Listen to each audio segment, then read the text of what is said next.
தாயை விட உயர்ந்த தெய்வம் உலகத்துல இல்லேன்னு நம்ம சொல்றோம். ஆனா மாணிக்க வாசகர் உண்டுன்னர். தாயினும் சிறந்த தெய்வம் உண்டு. அது யாருன்னார்? பரமசிவன். ஏன் தாயிலும் உயர்ந்த தெய்வம்? என்னைக்காவது ஒரு நாள் தாய் சலித்துக் கொள்வாளாம்.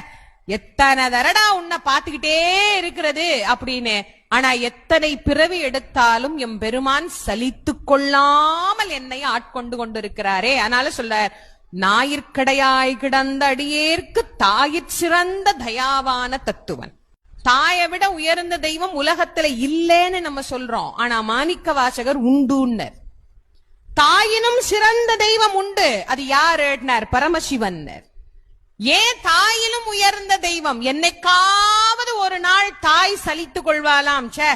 எத்தனை தரடா உன்னை பாத்துக்கிட்டே இருக்கிறது அப்படின்னு. ஆனா எத்தனை பிறவி எடுத்தாலும் எம் பெருமான் சலித்துக் கொள்ளாமல் என்னை ஆட்கொண்டு கொண்டிருக்கிறாரே. அதனால சொல்ல, ஞாயிற்கடையாய் கிடந்த அடியேற்கு தாயிற் சிறந்த தயாவான தத்துவன்.